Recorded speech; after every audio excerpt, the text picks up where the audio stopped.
3 days before I was supposed to sign the papers selling my late husband's hardware store, my accountant called me into her office and locked the door.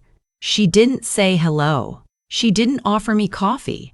She just pulled the blinds on her office window, the one that faced the waiting room, and said quietly, "Sit down, Carol, and please don't make a sound." I almost laughed. I'd known Diane Kowalski for 19 years. She'd done our taxes since before my husband passed. She was the most practical woman I'd ever met. She didn't do dramatic. She didn't do hushed voices and closed blinds on a Tuesday afternoon in Sudbury, Ontario. But her hands were shaking, so I sat down. She pressed one finger to her lips and pointed at the wall behind her, the wall her office shared with the small boardroom next door. I heard voices. 2 men. One I didn't recognize. Low, businesslike, the kind of voice that belongs to someone who signs documents for a living. And the other one I knew immediately. My son-in-law. The power of attorney covers everything once the cognitive assessment is filed, the stranger said. We move the property into the numbered company Friday. By Monday, the hardware store sale closes through us, not through her. My son-in-law's voice. She won't question it. She trusts me.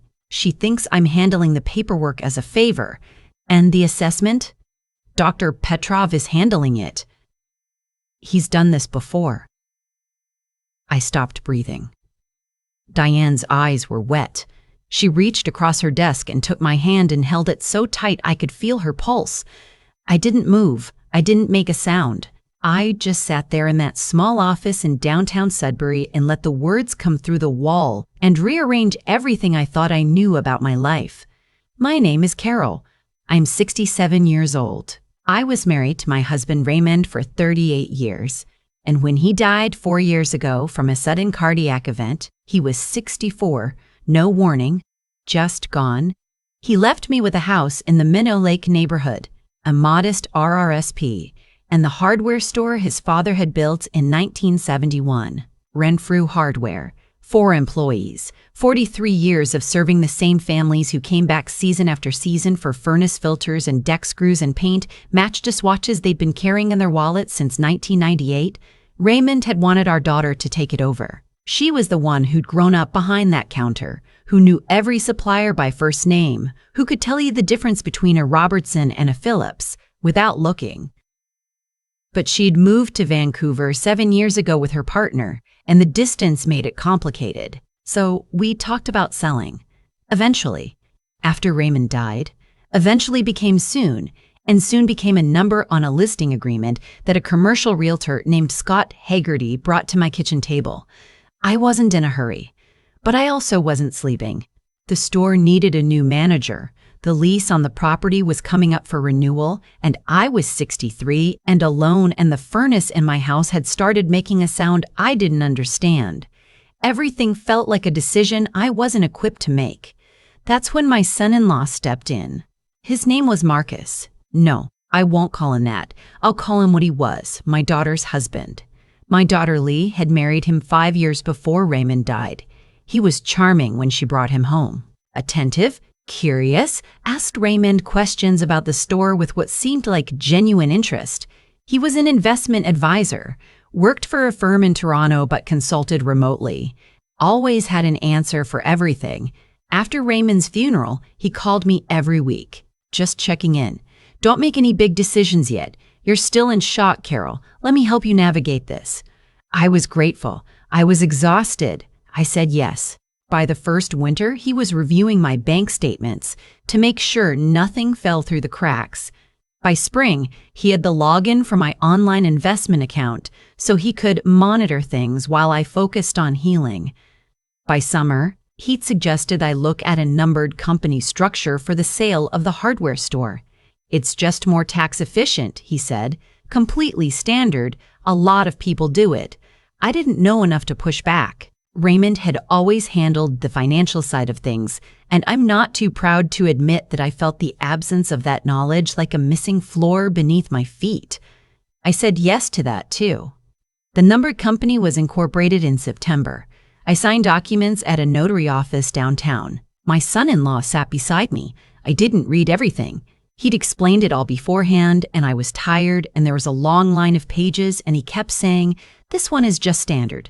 This one is just standard. This one is just administrative. Nothing to worry about." I signed. I didn't know then that my name wasn't the only one on those papers. So there I was in Diane's office on a Tuesday in March, 3 days before the scheduled sale closing. 55 years of community life.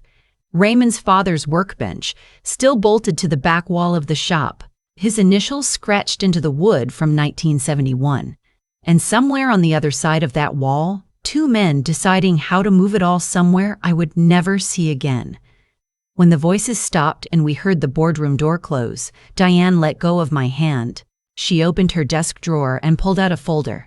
"Carol," she said, "I need to show you something. I've been trying to figure out how to tell you this for 2 weeks." Inside the folder was a copy of the incorporation documents for the numbered company. My name was there. And so was my son-in-law's, 51%. I stared at the number. "He has majority control," Diane said. "If the sale closes Friday through that company, the proceeds clear through his controlling interest first. You'd receive a disbursement." She paused. "Eventually. How much?"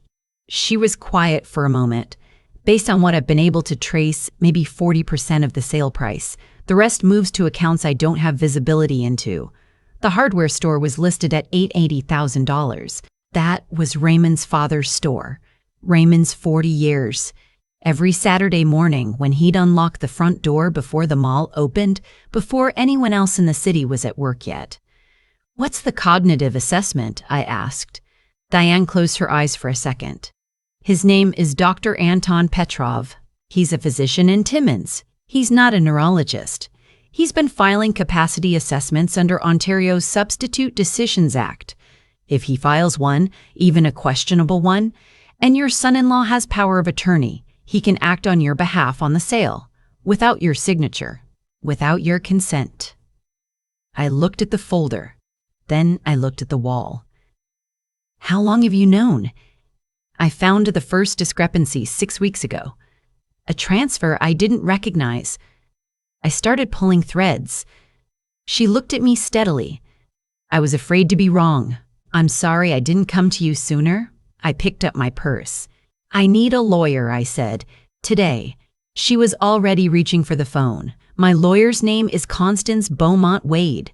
She's 61, semi-retired, sharp as January in Northern Ontario. She'd handled Raymond's estate and I'd liked her because she never talked down to me and she never rushed. She wasn't semi-retired that afternoon. I was in her office by 3 o'clock. Diane came with me. I told Constance everything. The voices through the wall, the incorporation documents, Dr. Company. Petrov's name, the Friday closing. Constance read the incorporation papers for 4 minutes without looking up. Then she said, "We need to freeze the sale." "Can we do that in 3 days? We can do it today." She reached for her phone. "Ontario Superior Court emergency injunction. We have evidence of potential fraud, a numbered company with undisclosed majority interest, and a physician filing capacity assessments without documented neurological qualification. That's enough to get a judge to pause this." She looked at me. "But I need everything you have." Bank statements. Every email he sent you, every document you signed. I had a folder at home. I'd kept everything, every paper, every printout, because Raymond had always said, "Keep your records. Keep them organized. Keep them where you can find them on the worst day of your life." That day had arrived. "There's something else," I said. I told her about Dr. Petrov, about hearing my son-in-law say he'd done this before. Constance wrote the name down. Then she looked at Diane. "Can you stay for the next 2 hours?" Diane said yes. I drove home alone to get the folder. The March slush was thick on the roads, and the sky was the flat gray that settles over Sudbury in the part of winter that refuses to end. I pulled into my driveway and sat in the car for a minute. The house looked the same. The blue spruce Raymond had planted along the front, now 12 feet tall. The side door we always used because the front door stuck in the cold. The garage where he kept his tools in the kind of order that still made me reach for things in the dark without thinking. I went inside. I got the folder. On the way back to Constance's office, I stopped at the curb at the end of my street and called my daughter. She didn't pick up. I left a voicemail that said, "Lee, I need to talk to you. Not about anything bad. Just call me when you can." I kept my voice level. I didn't know yet what she knew. The next 48 hours moved the way I imagine surgery moves from inside, methodical, strange, nothing like regular time. Constance filed the emergency application Wednesday evening. By Thursday morning, an Ontario Superior Court judge had granted an interim order freezing the numbered company and suspending the Friday closing. At 10 a.m. Thursday, Constance called me. "We got it," she said. "The sale is frozen." And Carol, we found something else. She'd had a colleague check on Dr. Anton Petrov. He'd filed 11 capacity assessments in the past 3 years under the Substitute Decisions Act. Of those 11, 9 had resulted in power of attorney transfers to family members or financial advisors. In 3 cases, the subject of the assessment had been transferred to a long-term care facility within 18 months. In 2 of those 3 cases, their primary assets had been sold within 60 days of the assessment. "He's done this before," I said, "multiple times. The Ontario College of Physicians and Surgeons has 2 open complaints against him. They've been slow-moving." She paused. "But they won't be slow-moving anymore. I've called a colleague at the college. They're looking at all 11 cases now." I sat at my kitchen table with my coat still on and looked at the wall where I used to hang Raymond's work calendar. The nail was still there. I hadn't put anything else on it. 11 people? Other people like me. People who signed things they didn't fully read because someone they trusted said it was standard. People who had someone's initials scratched into a workbench somewhere. "Is there anyone else I should know about?" I asked. "There's a woman in Elliott Lake," Constance said carefully. "Her name is Paulette Okafor. She's 72. She went through a version of this 3 years ago with a different physician and a different advisor. Her daughter caught it in time. Paulette is willing to speak if you need her." I wrote the name down. My daughter called me back Thursday afternoon. I let it ring twice before I picked up. I needed one breath. Just one. "Mom, are you okay? Your message sounded strange." "I'm okay," I said. "But I need to tell you something. And I need you to listen to all of it before you say anything." I told her. I told her about Diane's office, about the voices, about the numbered company, about 51%, about Dr. Petrov and 11 assessments and the people in long-term care. There was a long silence. "Lay." "I knew about the company," she said. Her voice was flat, careful, the voice of someone choosing every word. "He told me it was tax planning. He showed me documents. He said it was better for you, that the structure would protect you. Did you sign anything?" "No." A pause. "He asked me to. In January. Some kind of consent form for the sales structure. I said I needed to read it first, and then I kept not reading it. I kept putting it off. I didn't know why. I closed my eyes. You felt something was wrong." She didn't answer for a moment. Then, "I didn't want to feel it. He's my husband, Mom. I kept telling myself I was being paranoid. I know. What's going to happen? I don't know all of it yet," I said, "but the sale is frozen. The court order is in place. And I need to know, are you with me?" She started crying then. The kind of crying that comes from somewhere deep, from shame and relief at the same time. "Yes," she said, "I'm with you. I'm sorry I should have read the documents. We'll talk about all of that," I said. "Right now, I just needed to hear you say yes." Constance served my son-in-law the court documents on Thursday evening at the condo in Toronto where he stayed during his work weeks. I wasn't there. I heard about it secondhand from Constance. He called me 4 times that night. I didn't pick up. The 5th time, he left a voicemail. "Carol, there's been a misunderstanding. I was protecting you. The structure was for your benefit. Please call me back. We can fix this." I listened to it once, then I saved it. Evidence is evidence. Friday morning, the day the sale was supposed to close, I drove to Renfrew Hardware. I hadn't been in 3 weeks.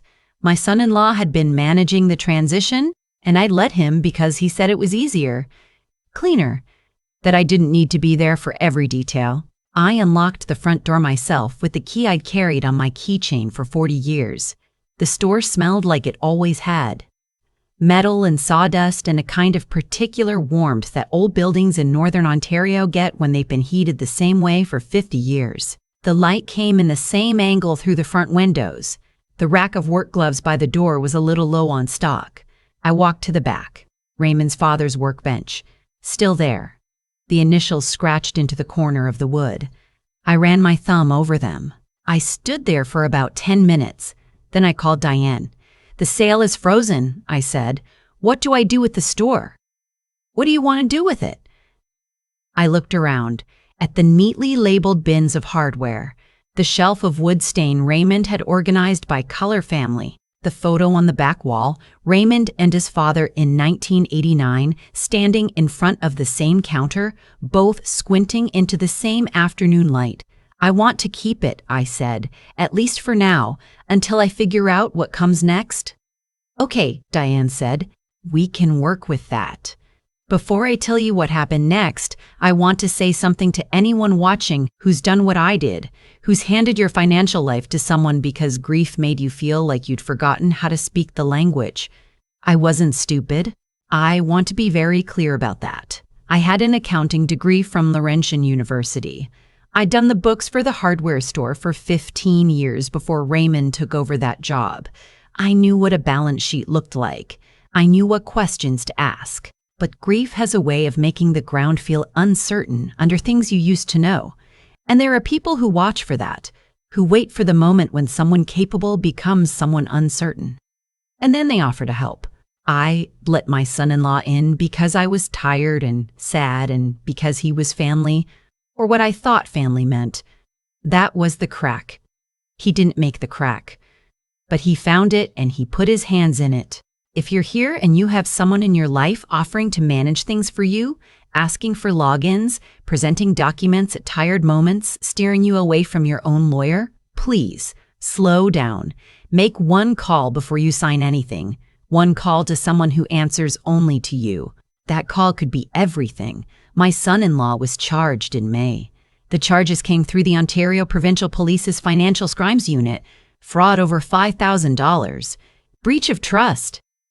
Conspiracy to commit financial exploitation of a vulnerable person. The last one carried the heaviest weight.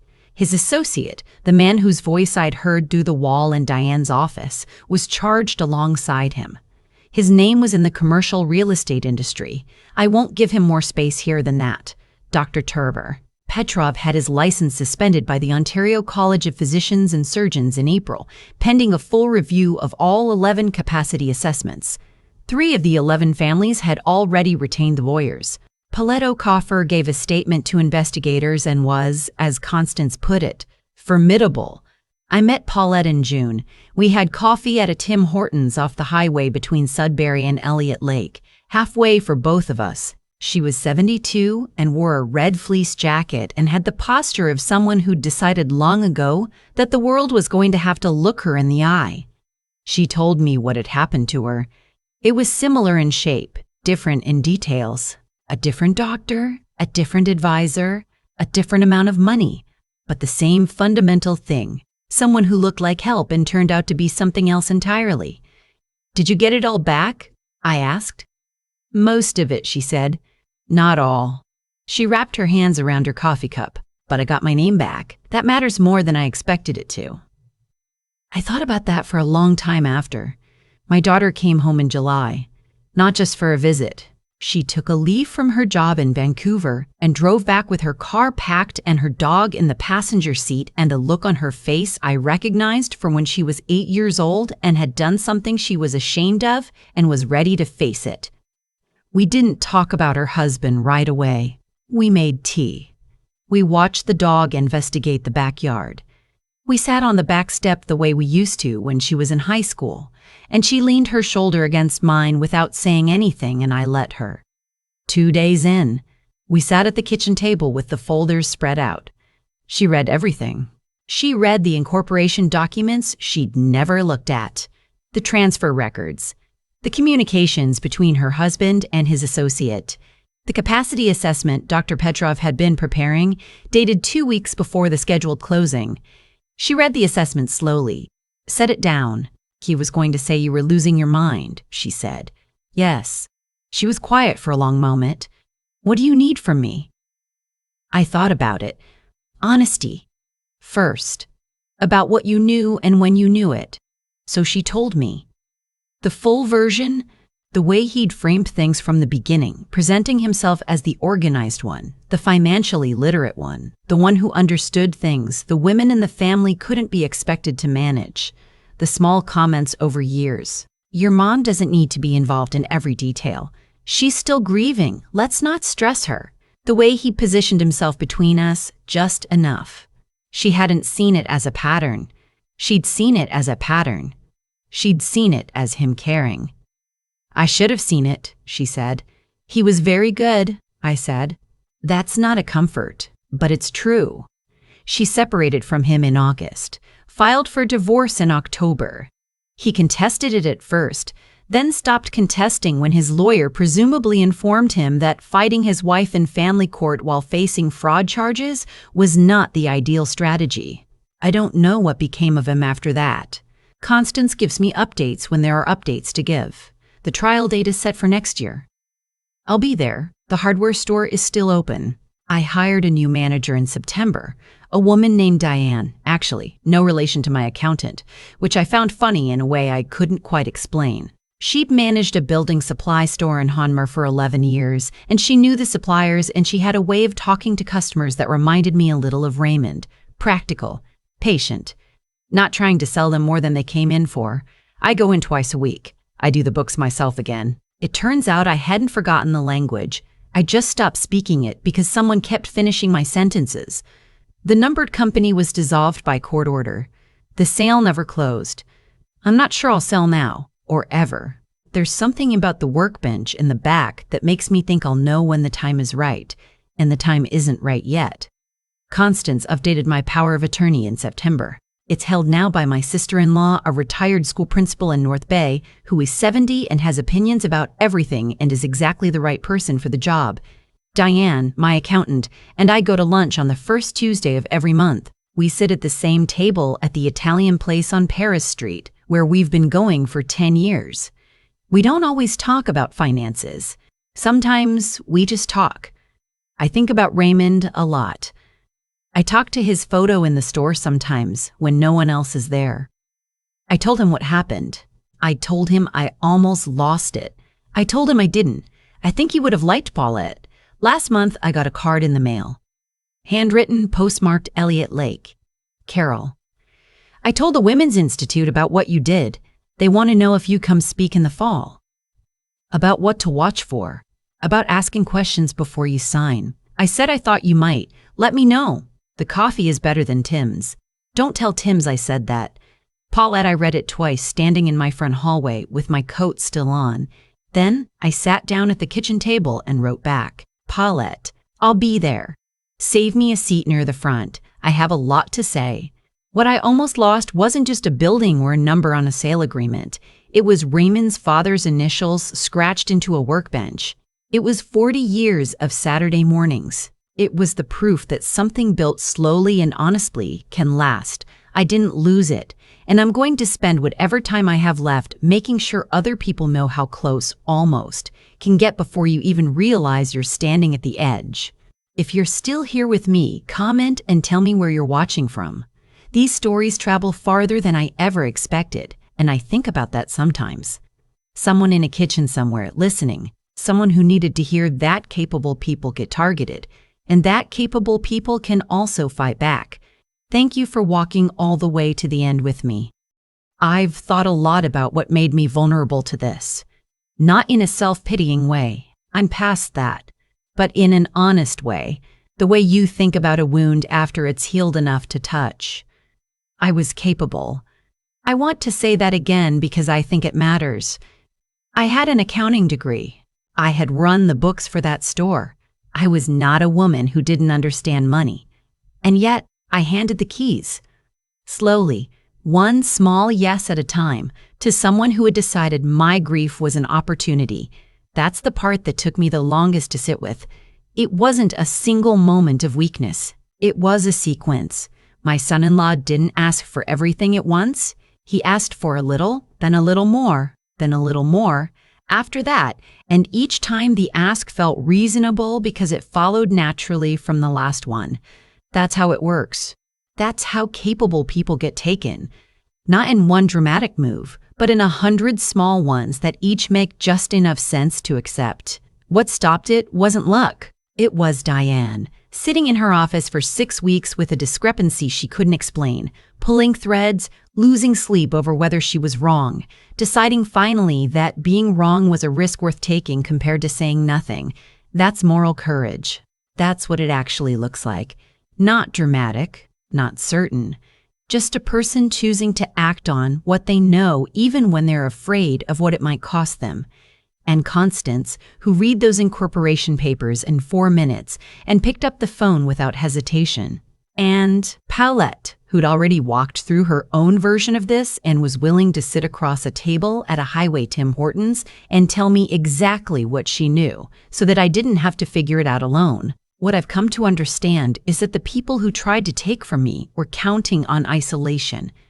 They needed me to feel that I didn't have the language for this anymore, that I should leave it to someone more equipped. The moment I walked into Constance's office with my folder, the one Raymond always told me to keep organized, the plan fell apart. Because it only works in the dark. The hardest thing I've had to reckon with is my daughter's part in it. Lee didn't scheme against me, but she also didn't read the documents. She felt something was wrong and chose not to feel it.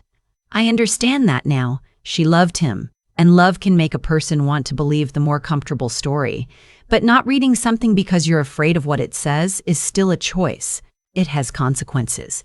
She's living with those consequences now, and I believe she's doing the honest work of understanding her own role. That's the only thing I've ever asked of her. Renfrew Hardware is still open. Raymond's father's initials are still in the corner of that workbench. I run the books myself again. There's something I've learned about resilience that I didn't expect. It's not about being unbreakable. It's about knowing what you're protecting and why.